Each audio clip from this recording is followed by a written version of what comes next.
Today we're going to learn how to make a keychain in Tinkercad.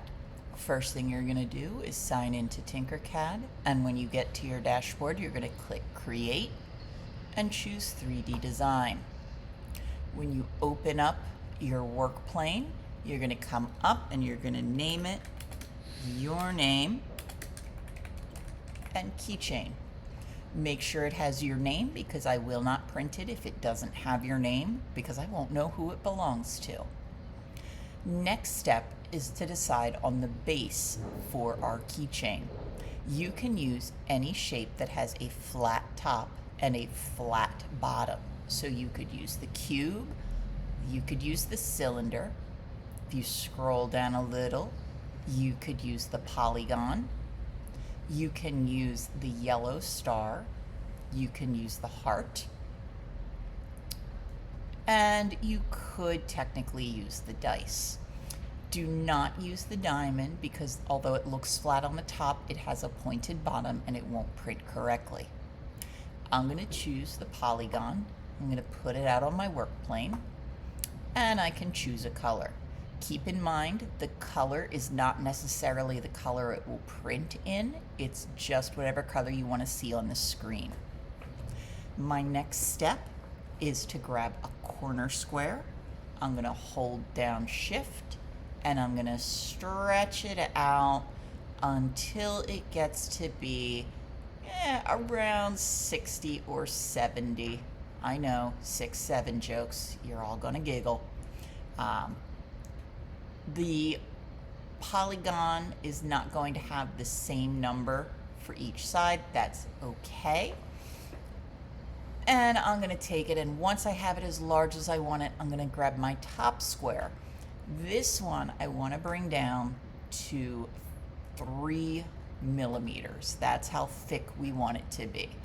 So here's my keychain. This is going to be the base. The next thing I'm going to do is I'm going to put a hole in it for a key ring. I'm going to get my whole cylinder, which is right up here at the top with the gray stripes. I'm going to put it on my work plane. I'm going to get a corner square and hold Shift, and I'm going to bring that in until it is about 5 millimeters. Now I'm going to need to zoom in a bit so I can see my handles again. And I'm going to grab my top handle. I'm just going to drag it up. Doesn't matter how tall, just so it's nice and tall here. I'm going to put it where I want the hole to be for my key ring. You want to make sure that it's close enough to an edge that we can get the key ring on, but not so close that it's going to be too thin and break the plastic when we go to use it. So I'm just going to go ahead and zoom in a bit so I can see this a little better. And I'm going to put my hole right about there, so I have enough space there. Once I do that, I'm going to rotate around until I can see the triangle at the top. And I'm going to push it down so it goes part way through. I should see a little bit sticking out of the bottom. And now I'm ready to group them. I'm going to drag my mouse over both shapes. I want to make sure it says Shapes 2, and then I'm going to click my Union Group button or use Control G. That's going to go ahead and give me the hole that goes all the way through. My next step is to add my name. So I'm going to go to my text tool. I'm going to put my text up here, and then in this box right here, I'm going to put my name. If you want to change the color, you can. And then I'm going to put it on top. Now this is overlapping. I don't want it to go off the edge. So I'm going to hold down Shift, get a corner square, and make it a little bit smaller so that it will fit on my keychain, and I'll put my name where I want it to be. I'm going to put mine up at the top because I'm going to add a little bit of decoration on this. So I'm going to take a look, make sure that's on there. That looks good. I can see a little bit of it at the bottom, which means that it is embedded in the base, We don't want anything floating because that won't work well.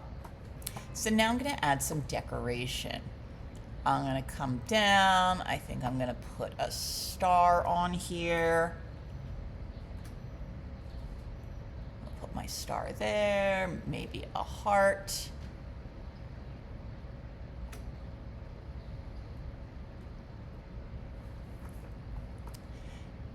And now I'm going to have a little fun with it. I have my base made, I have my name, I have my decorations, and I'm going to grab the star again. I'm going to shrink it down a bit, so whoop, I don't want it bigger, I want it smaller.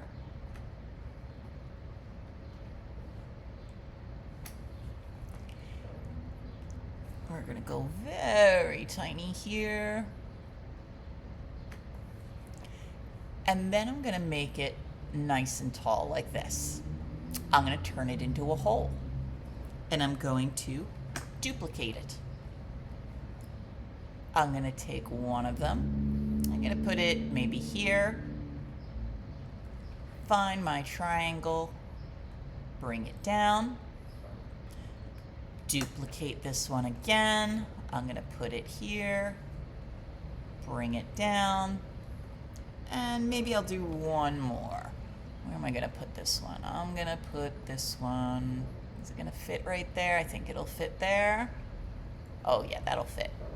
And I'm going to push this one down too. Now I can delete that because I don't need it. I have my 3 that I want. And I can use this to make cutouts anywhere on my design. I could also use it to make a fancy edge. So for example, I'm going to get my cylinder. Going to make it a little bit smaller here and taller. Duplicate.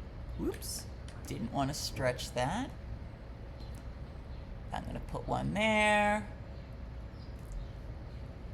I'm going to put one there. Duplicate. Move it, duplicate, put this one over here, duplicate it. Oops, that one didn't duplicate. Control D, there we go. There, duplicate one more time. And now, when I have all of this, let me push you down a little bit, push you down a little bit, you down a little bit. I'm going to do the same thing over here. I want to sync them just a little bit so we make sure they go all the way through. And again, sometimes rotating your screen makes it easier to see. So when I'm happy with it, oh, there's an extra one over there. Let's get rid of that. I'm going to drag my box over all of it. Make sure I have everything selected. And I'm going to union group one more time. And now I have a fancy little keychain.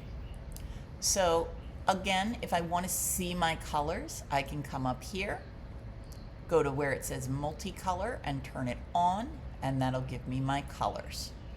When we print, it will not print in more than one color. It'll be whatever color filament is on, but this way you can at least see all of your colors on the screen. When you're happy with it, your last step is going to be to turn the link in. Remember, you're going to come up to the little person with the plus sign.